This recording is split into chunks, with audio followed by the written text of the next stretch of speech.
I paced across my hotel room, swirling a glass of gin, lost in thought.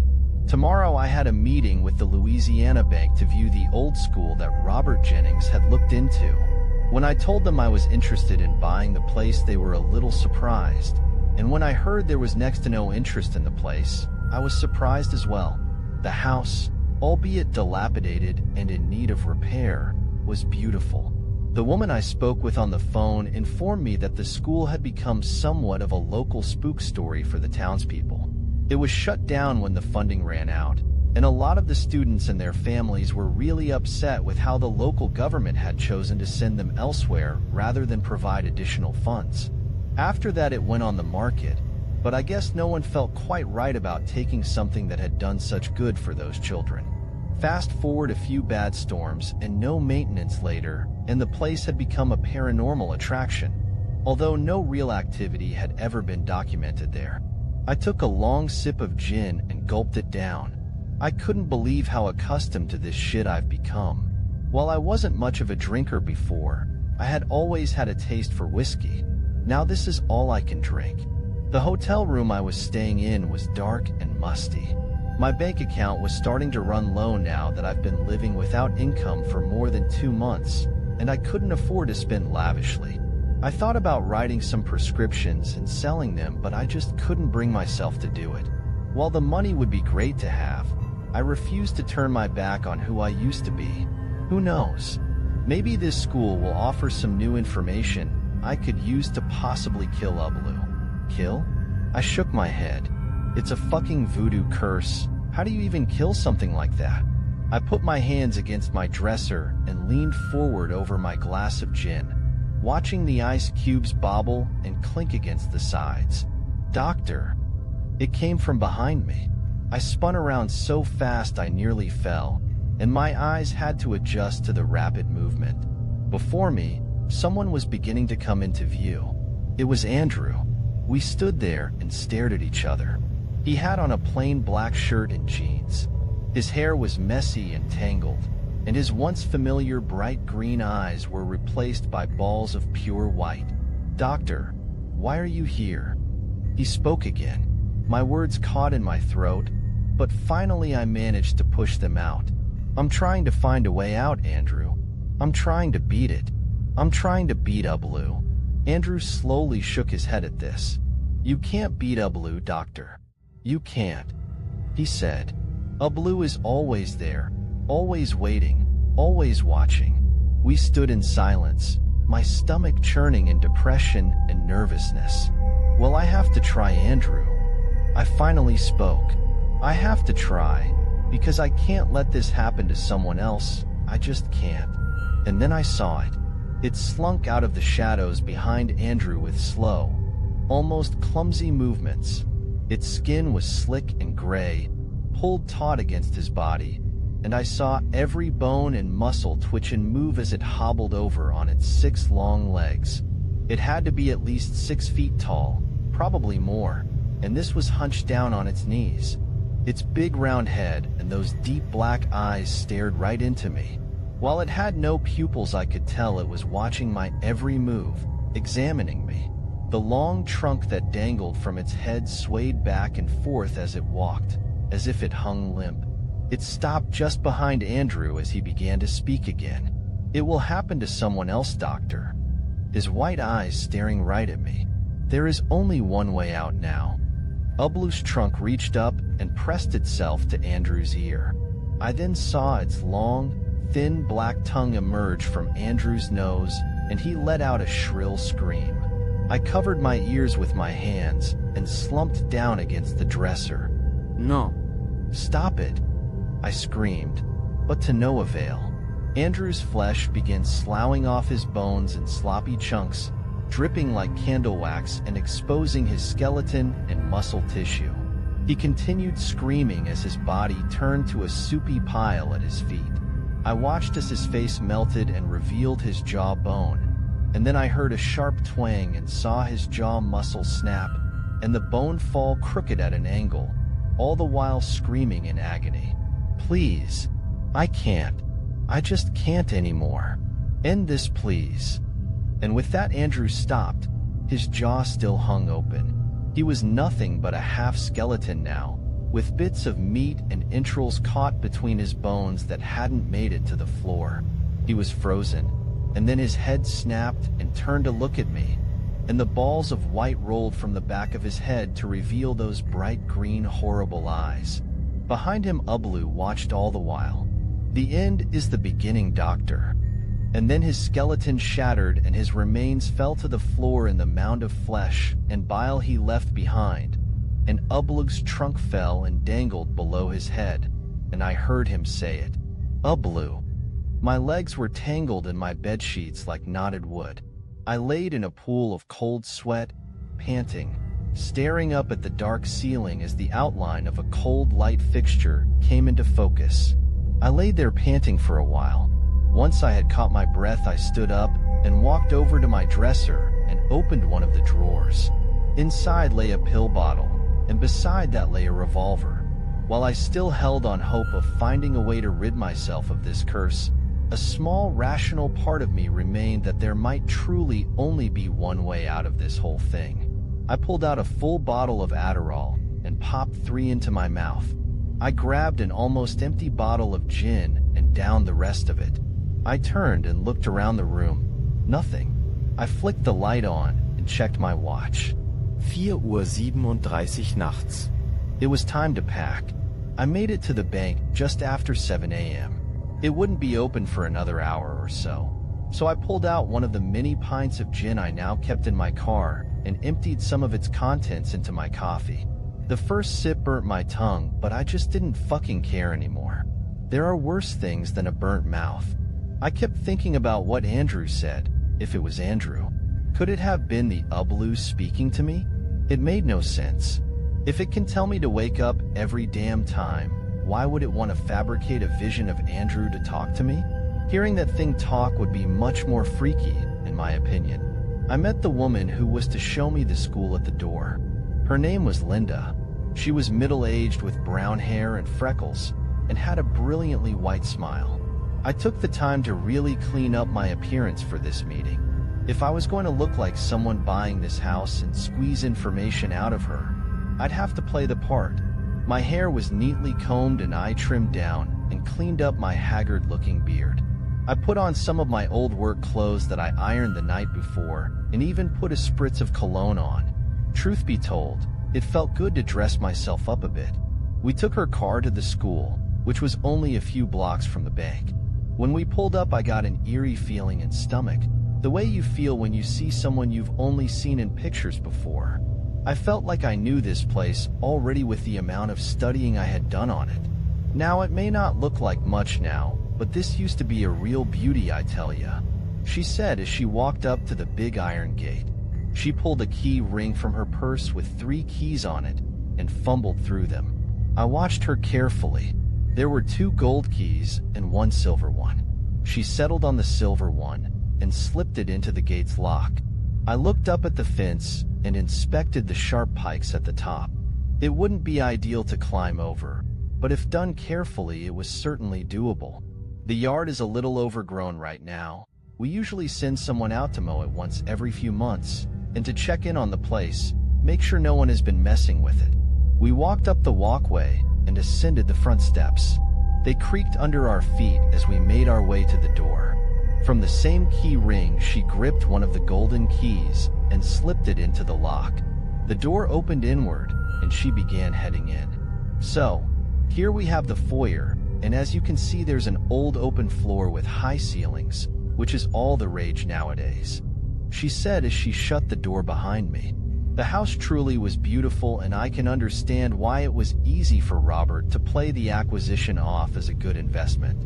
Linda showed me the rest of the house, which was bleak and dusty. The floorboards creaked where we walked, and evidence of water damage littered the walls and ceilings. Most of the first floor was classrooms, with the exception of a small kitchen that the teachers must have used as a break room. Upstairs was the dean's office and more classrooms. I kept walking through the house, only half listening to what Linda was telling me, the other half just waiting for something to jump out, but nothing did. I was hitting a dead end. I had followed clues all the way up to this point, and now I couldn't help but feel lost and alone. When we were done viewing the house, I went back to the bank with Linda to go over some of the documents and talk numbers. I took a seat in her office opposite her desk. She put her purse down and went to get us some coffee. When she got back, she sat down and pulled out the paperwork. We're asking a minimum of $685,000, with all fees in the exchange of the deed covered on your end. There's also a broker's fee of $10,000, but to be honest, I can see the bank waiving that if you can commit. They're pretty adamant about getting rid of this property. When she finished speaking, she slid the paperwork over for me to look at. I pretended to read it and then sat back in my chair. $685,000 sounds doable, I said. Although a similar home would go for almost double that on the market right now, especially one with this square footage and architecture. Linda knew what I was saying before I even said it. It's just that, I continued, I had heard some rumors about the property while I was in the area, and while I'm certainly skeptical, I'm also understandably curious. Linda sighed despite my generous wording of the inquiry. Well, I can assure you there's nothing to be worried about with this property. When the school was shut down, they sent the students to public schools, which a lot of the parents weren't happy about because there was still a lot of racial tension. The parents begged us for funding, but it was just too expensive to keep it going. They chased off some of the first potential buyers. The house stayed vacant for a long time, and then the story started. After that, it's pretty difficult to sell a house, especially one that had sustained damage and had bad blood behind it. I nodded. Made sense. Part of me was hoping there would be a story to go off of, but all I ever found was the usual, run-of-the-mill tall tales. People seen in the windows, people going in and never coming out, etc. Well, I'll have to speak with my wife about this and see what she thinks. Saying that felt weird. I took a sip of my coffee. It had cooled down to a drinkable temperature, which made me feel a little better about what I was about to do. Of course I understand, Linda answered with a smile. In the meantime, do you mind if I take a copy of Dash? I reached my hand across the desk to grab the papers and dropped my cup of coffee so that it spilled onto Linda's shirt and lap. Oh my gosh, I'm so sorry. Oh. She stood up and looked around the room for something to wipe herself off with. I just one moment, please. She rushed from the room, and I heard her heels pacing down the hallway. I'm so sorry. I called after her as my hands dug through her purse and found the key ring. I'm so clumsy, I should have warned you. I slipped the keys into my pocket and then pulled out the box of tissues I had hidden under my chair and placed them back on her desk. Oh, it's quite all right, she said as she came back in with a roll of paper towels. Happens all the time, dear. Let me just get one of the interns to print you another copy of those agreements. Linda walked me out, and I apologized to her again for spilling the coffee.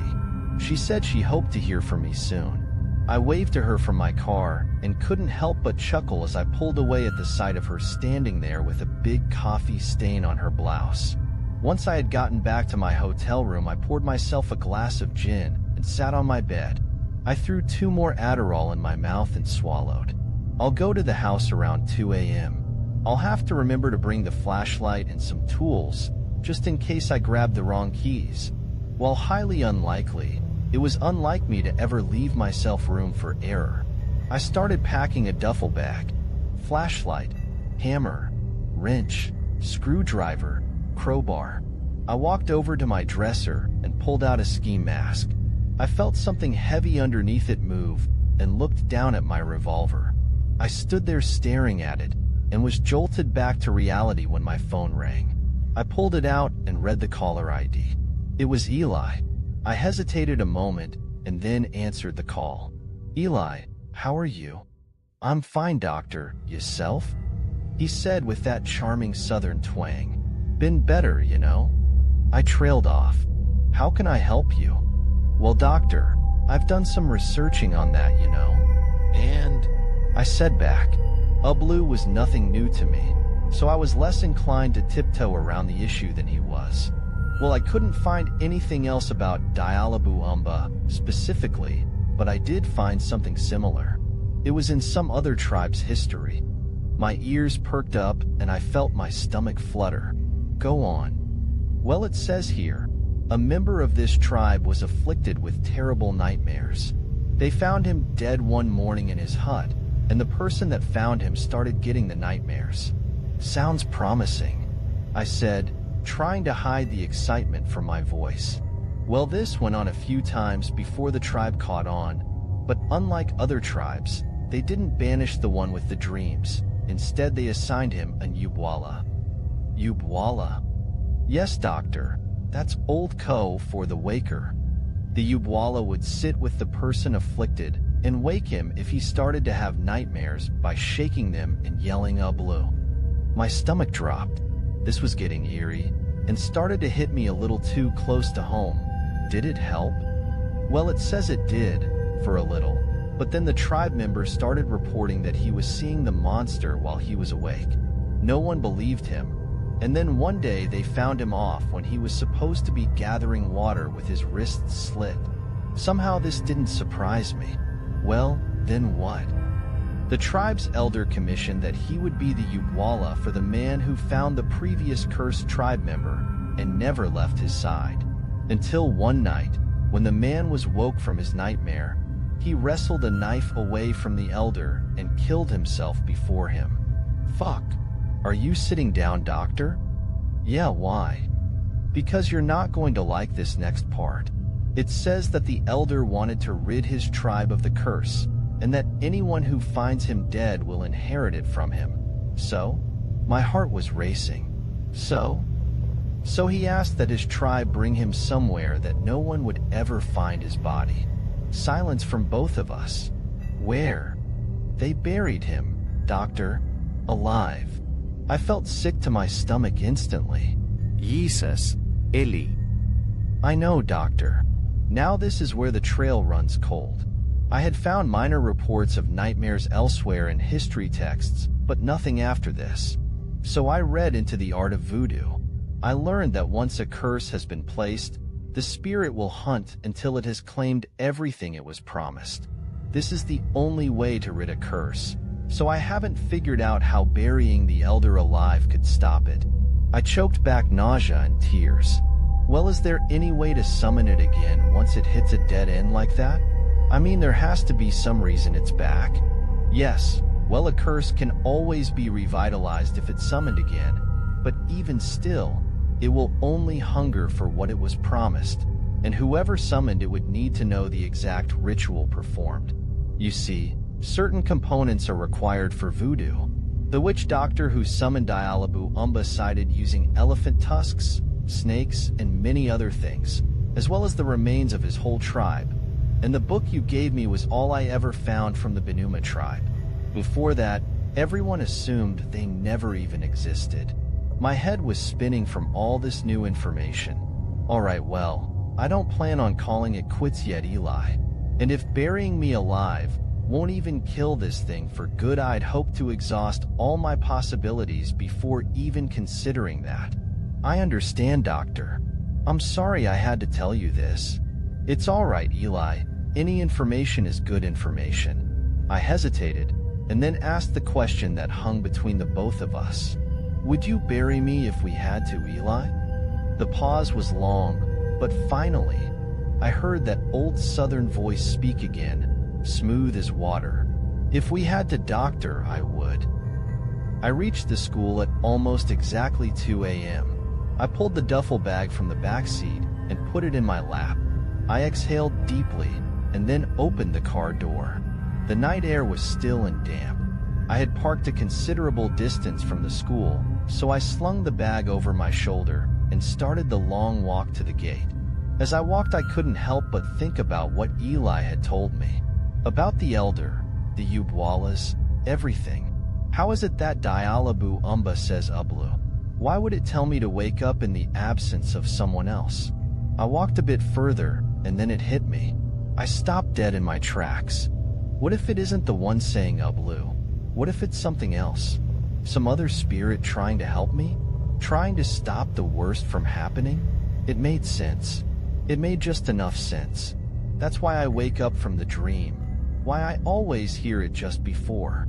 I felt butterflies grow in my stomach as I walk again. If the beast feeds on despair, then it would make sense for some benevolent spirit to wake me up before it can have its fill.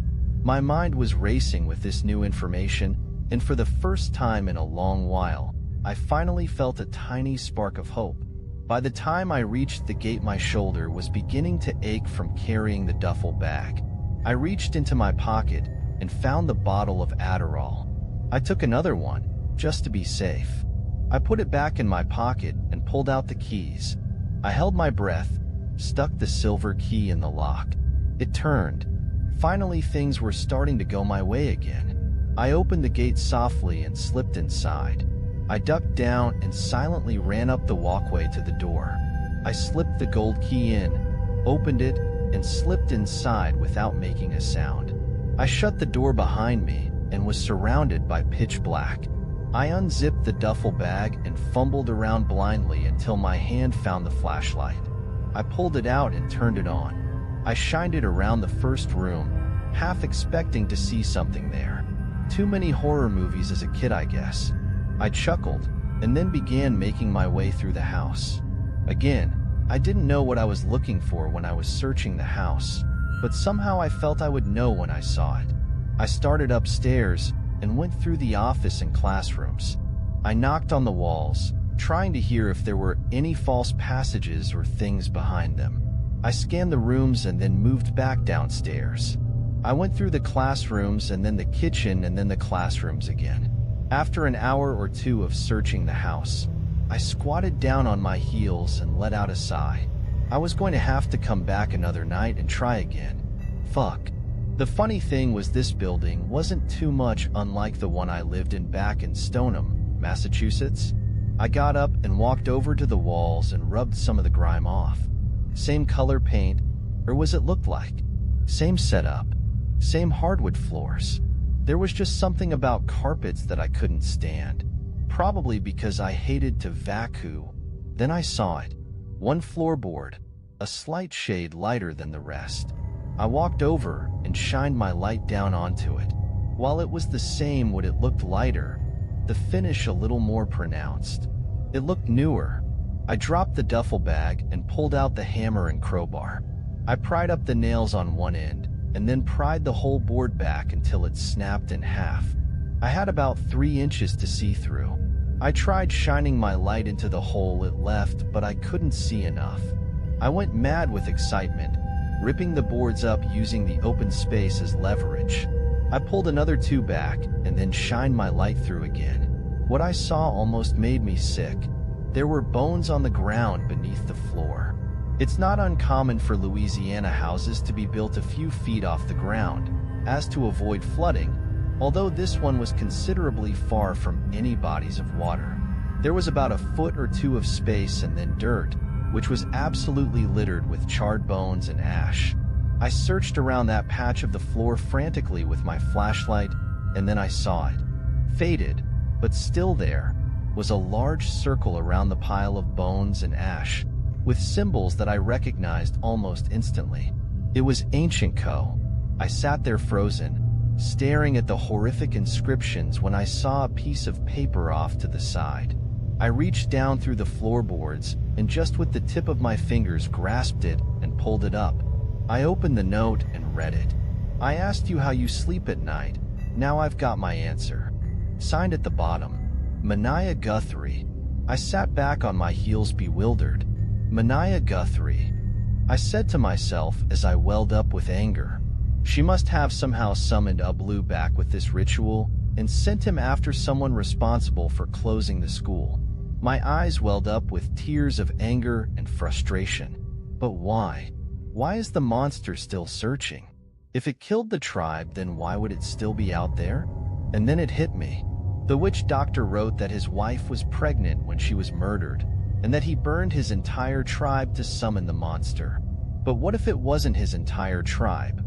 What if what the monster wanted once it had killed off who the doctor sent it after? It still searched for this child. What if the witch doctor had somehow managed to save his child? My mind was racing frantically. While primitive, it wasn't uncommon for ancient medicines to be able to perform such a procedure. I mean, it's just a premature C-section after all. I stuffed my tools and the note back in the bag and stood up. Mania Guthrie, I have to find her, or at least someone who knew her. She has to know what to do next. For fuck's sake, she might even be the descendant of.